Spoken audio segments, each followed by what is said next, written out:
اور طلال چوئی صاحب کی بھڑکیں سنیں وہ جو ویڈیوز آئی ہوئی ہیں، اور اب صاحب بہادر کہتے ہیں کہ جناب وہ کوئی لینا دینا ہی نہیں ہے، کوئی معاملہ ہی نہیں ہے۔ اس وقت آپ کہتے تھے میرا موبائل ڈھونڈو ان کی تینوں خواتین کے، اور ان کے یہ اور ان کے وہ اور ان کے فلاں۔ اگر یہ دونوں فریقین اس کے اوپر ملک کے قانون کے ساتھ اور قانون نافذ کرنے والے اداروں کے ساتھ کوآپریٹ نہیں کریں گے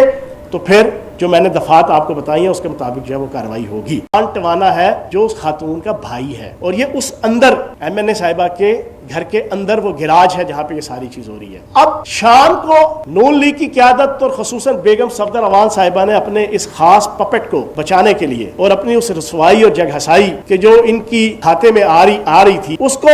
فائر فائٹنگ کرنے کے لیے ایک نیا سٹینس دیا جو ان کی عادت ہے، وی ٹرن لینے کی، ڈبلیو ٹرن لینے کی۔ آپ اسی ایشو کے اوپر کل صبح سے لے کے رات تک ان کے آپ سٹینس دیکھیں گے نون لیگ کے تو آپ حیران رہ جائیں گے، دنگ رہ جائیں گے، آپ کو رونا بھی آئے گا، آپ کو ہنسنا بھی آئے گا کہ جس طرح ڈبلیو ٹرن یا نا مسلسل یہ لیتے رہے۔ اب اس میں انہوں نے شام کو بیگم صفدر امان صاحبہ کی انٹروین کرنے پہ کہا جی دونوں طرف سے جناب ہمارا تو کوئی لینا دینا نہیں۔ اب چیزیں ساری کلیئر ہیں۔ اب اس میں دو چیزیں ہیں جو آج میں آپ کے سامنے رکھوں گا۔ ایک تو پولیس کی 15 کے اوپر دونوں طرف سے کال آئی، دونوں فریقین کی طرف سے۔ قانون یہ کہتا ہے کہ پولیس کی 15 پہ اگر فیک کال آئے، فیک کال، تو آپ کا دفعہ 29D کے تحت FIR ہوتی ہے، دفعہ 29D کے تحت 25, 26, 27, 28 اور 29D یہ ساری دفعات جو ہے وہ فیک 15 کے اوپر فیک جو آپ کی فون آئے، یہ ان کو مختلف جتنا کیٹیگریز پہ ہے کہ کس قسم کی انہوں نے انفارمیشن دی تو اس کے خلاف FIR کٹے گی۔ اب اگر یہ اس سے بھاگیں گے، کال دونوں طرف سے آئی ہوئی ہے، دونوں فریقین کی طرف سے، تو میں یہ سمجھتا ہوں کہ پھر ان کے خلاف یہ انویسٹیگیشن کمیٹی ابھی لگی ہوئی ہے۔ اب یہ بھاگ رہے ہیں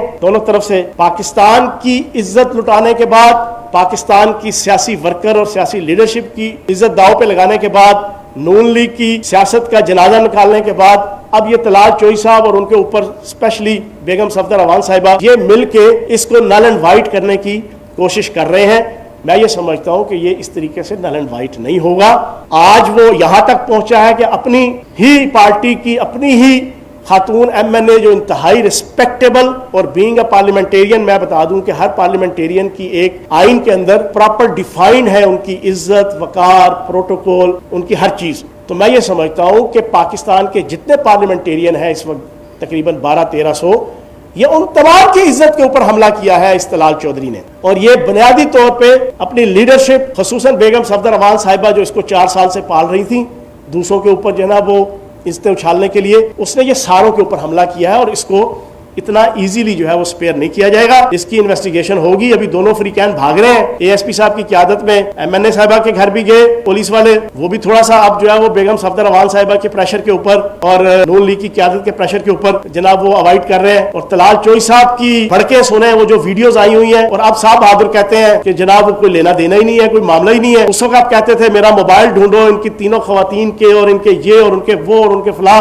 اور یہ ساری بھڑکیں وہ بھی آپ کے سامنے جناب ساری موجود ہے۔ تو میں یہ سمجھتا ہوں کہ اب اس کیس کو پراپر طریقے سے انویسٹیگیٹ کر کے اگر یہ دونوں فریقین اس کے اوپر ملک کے قانون کے ساتھ اور قانون نافذ کرنے والے اداروں کے ساتھ کوآپریٹ نہیں کریں گے تو پھر جو میں نے دفعات آپ کو بتائی ہیں اس کے مطابق جو ہے وہ کارروائی ہوگی۔ لیکن ایک چیز پھر میں کہہ دوں گا اس ایشو کے حوالے سے آخری بات کرتے ہوئے کہ تنظیم سازی آئندہ جو ہے وہ دن کی روشنی میں ہونی چاہیے، رات کے اندھیرے کی تنظیم سازی جو ہے نا وہ وارے میں نہیں ہے جو ہے نا، یہ کم از کم جو ہے وہ پاکستان کے اندر ہر پولیٹیکل ورکر کو جو ہے یہ میسج چلا گیا۔ دوسری چیز اور آخری بات، میاں جلیل احمد شرک صاحب MP ہیں، ان کی طرح کے تقریباً 50 کے راؤنڈ اباؤٹ MPs ہیں کہ جو نواز شریف صاحب کی، بیگم صفدر امان صاحبہ کی اینٹی پاکستان، اینٹی ریاستی ادارے اور اینٹی عدالتی ادارے جو ان کا سٹیس ہے، جو ان کا موقف ہے، اور پھر جو پرو انڈین را، پرو مودی، پرو اجیت دیول، پرو میجر گورف آریہ اور پرو RSS اور پرو BJP جو ان کا سٹیس ہے اس سے متنفر ہوا ہوئے ہیں، اور اتنی ہی تعداد ان کی سینٹ اور قومی اسمبلی کے اندر بھی ہے۔ اب جب انہوں نے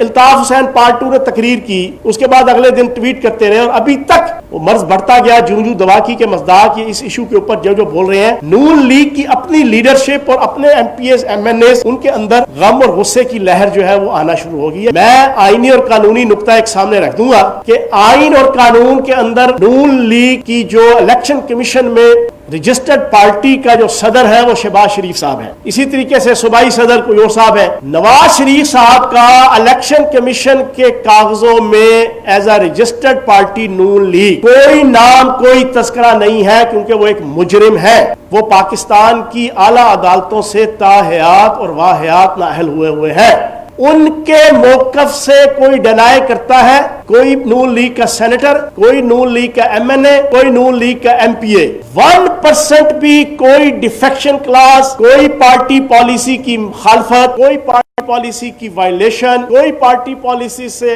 کنٹراڈکشن، کوئی پارٹی پالیسی سے ڈس ایگریمنٹ، کوئی پارٹی پالیسی سے ڈس لائکمنٹ کا کوئی نقطہ، کوئی اعتراض، کوئی الزام ان کے اوپر نہیں آ سکتا آئینی اور قانونی طور پر، کیونکہ ان کا کوئی لینا دینا نہیں ہے الیکشن کمیشن کے اندر جو نون لیگ رجسٹرڈ ہے۔ مولانا فضل الرحمان صاحب کے حوالے سے پچھلے 3 دنوں کے اندر حیرت ناک، المناک، دردناک قسم کے انکشافات نیب کر رہی ہے۔ صاحب بہادر کھربوں روپے کی مالیت کی پراپرٹی کے مالک ہیں، کھربوں، اربوں نہیں، کھربوں۔ پتہ نہیں کون سا ان کے پاس اللہ دین کا جن ہے یا اللہ دین کا چراغ ہے، پتہ نہیں کون سی ان کے پاس گدڑ سنگھی ہے، پتہ نہیں کون سی انہوں نے بل گیٹس کے ساتھ رشتہ داری کی ہوئی ہے، یا کوئی ان کی شوگر ملے ہیں، یا کوئی ان کی کاٹن ملے ہیں، یا کوئی ان کی سیمنٹ ملے ہیں، یا کوئی پاکستان کی نہیں دنیا کی جتنی انٹرنیشنل آپ کی سافٹ ویئر انڈسٹری ہے شاید وہ اس کے آنر ہے مولانا فضل الرحمان صاحب، ورنہ جتنی ان کی پراپرٹیز نکل رہی ہیں پوری پاکستانی عوام، بچوں سے لے کے جوانوں سے لے کے بوڑھے، عورتیں، مرد، ساروں نے اپنی انگلیاں دانتوں میں دبائی ہوئی ہیں اور حیران ہے پچھلے 2 دن سے جب ٹی وی چینلز پہ چلتی ہیں اتنے ارب کی زمین ادھر، اتنی ارب کی دکانیں ادھر، اتنے ارب کے پلازے ادھر، اتنے ارب کے جناب فلاں ادھر، اور ماشاءاللہ پاکستان کے ہر صوبے کے ہر شہر میں ووٹ بینک صرف پاکستان کے 3 ڈسٹرکٹس میں ہے، پراپرٹی پاکستان کے ہر ڈسٹرکٹ میں ہے۔ واہ سبحان اللہ، جمہوریت کا حسن دیکھیں، جس جمہوریت کے یہ دل دادا ہے، جس جمہوریت کی یہ بیٹھ کے ہمیں صبح دوپہر شام درس دیتے ہیں، جس جمہوریت کے حوالے سے یہ اپنا اعلامیہ نکال کے کہتے ہیں کہ جمہوریت میں جی ایچ کیو نہیں، جمہوریت میں پارلیمنٹ ہوتی ہے، جمہوریت میں فلاں نہیں، جمہوریت میں فلاں ہوتا ہے، تو جناب والا یہ جمہوریت کا حسن ہے جس کو یہ لائک کرتے ہیں۔ ووٹ بینک ٹوٹل بلوچستان اور کے پی کے 3 اضلاع میں اور ہر ضلع میں پاکستان کے اربوں روپے کی پراپرٹی، اس جمہوریت کو یہ پسند کرتے ہیں۔ اور آخری چیز میں آپ کو ایک بتا دوں، اب یہ دھمکیاں دے رہے ہیں جب نیب والوں نے بلایا مولوی فضل الرحمان صاحب کو، میں اس میڈیا ٹاک کے ذریعے سے انہیں یہ میسج دوں گا، جو آپ دھمکیاں دے رہے ہیں پاکستان کے قانون نافذ کرنے والے اور احتسابی اداروں کو کہ ہمارا کوئی کچھ نہیں بگاڑ سکتا،